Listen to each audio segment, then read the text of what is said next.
Baik, pada video kali ini saya akan membahas bagaimana caranya memilih fan casing terbaik sehingga tidak berisik saat digunakan, dan ini sangat cocok untuk para content creator maupun para gamers.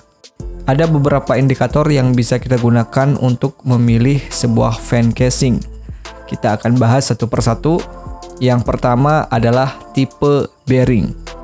Bagi orang yang pemula, bearing ini sama halnya dengan laher yang biasa kita kenal di bengkel-bengkel. Dan bearing pada fan casing terdapat 3 tipe.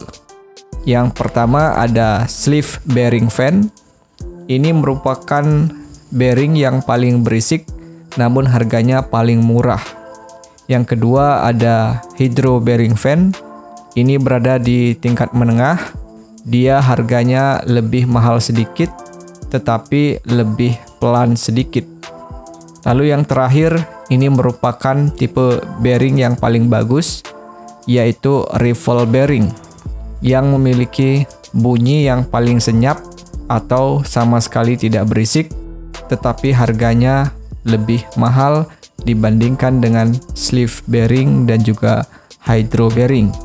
Untuk tingkat kebisingan yang ideal itu berada di 19 sampai 21 dB.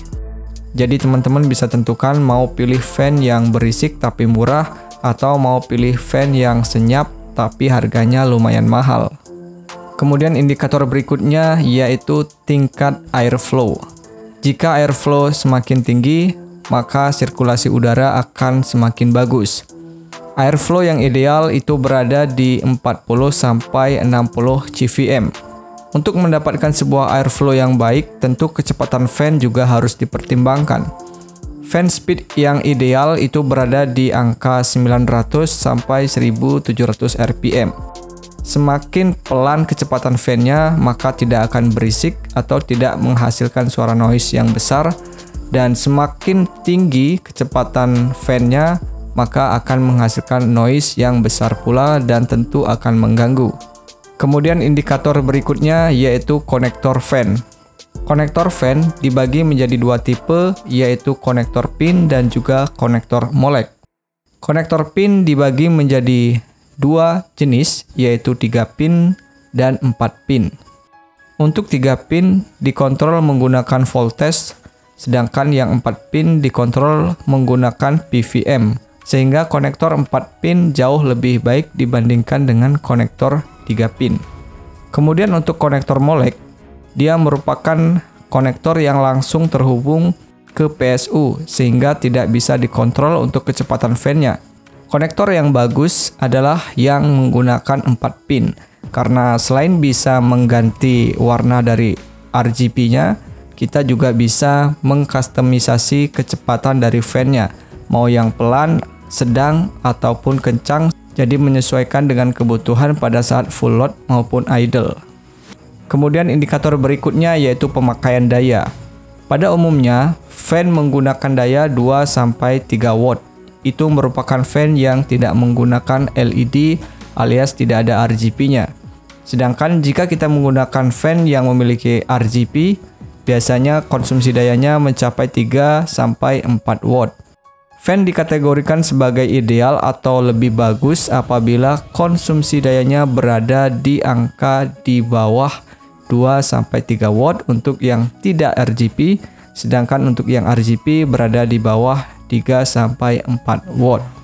Jadi jika teman-teman ingin sebuah fan yang hemat daya, maka pilihlah konsumsi dayanya yang rendah. Kemudian indikator selanjutnya yaitu size fan casing. Di pasaran kita banyak sekali menjumpai ukuran dari casing fan, mulai dari ukuran 80 mm, 90 mm, 120 mm, 140 mm, dan bahkan ada pula yang 200 mm. Sementara yang paling sering ditemukan di pasaran itu fan yang berukuran 120 mm dan 140 mm. Untuk pemilihan ukuran fan ini tergantung dari casing PC yang kita miliki.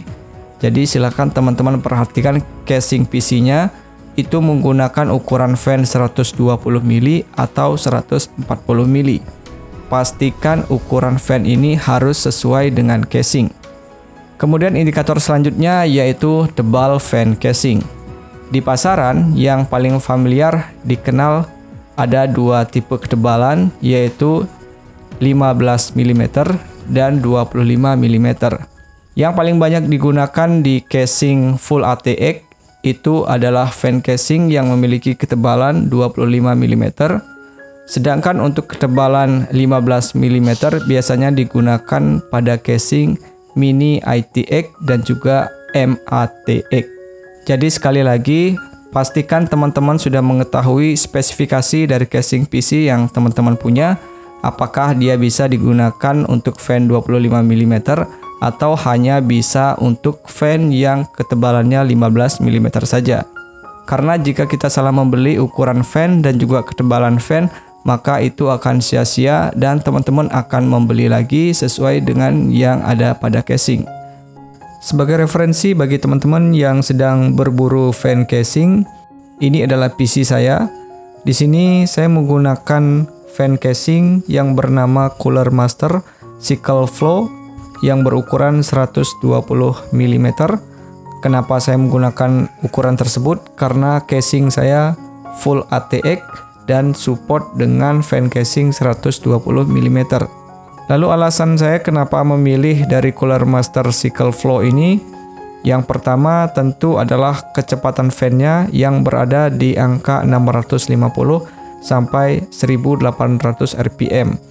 Jadi kalau kita pengen PC yang tenang, saya tinggal turunkan saja kecepatannya di angka paling rendah yaitu 650 rpm. Jadi PC saya sangat senyap sekali. Dan ketika suhu prosesornya sudah naik panas dan saya sudah mengaturnya secara otomatis, sehingga dia akan naik menjadi 1800 rpm sehingga mampu mendinginkan prosesor kelas mid range sampai kelas high end. Di sini saya menggunakan prosesor Ryzen 7 5700G, sangat adem sekali karena dia berada di suhu 40 derajat Celcius saat idle. Dan saat full load dia berada di suhu 60 derajat Celcius. Lalu airflow dari fan ini juga sangat bagus, dia berada di 62 CVM. Kemudian noise levelnya berada di angka 8 sampai 27 dB. Jadi sangat-sangat aman karena kita bisa custom kecepatan fan-nya, sehingga untuk noise-nya kita yang menentukan mau yang berisik atau mau yang senyap. Dan tipe bearingnya juga menggunakan rival bearing, jadi ini amat sangat senyap dan juga awet, digunakan jangka waktu yang sangat panjang. Sementara untuk konektornya sudah menggunakan 4 pin PWM, jadi kita bisa mengatur kecepatan dan juga bisa mengubah RGB-nya. Dan yang paling mengejutkan dari fan ini adalah meskipun dia sudah menggunakan LED alias RGB, tetapi power consumption-nya berada di angka 1,8 watt saja. Ini sangat hemat daya. Kemudian yang tidak kalah pentingnya lagi, dia sudah memiliki garansi selama 2 tahun. Nah, mungkin teman-teman punya referensi lain selain fan yang saya gunakan pada casing PC saya ini. Silahkan teman-teman komentar saja di kolom komentar di bawah supaya menjadi referensi juga bagi teman-teman yang lainnya.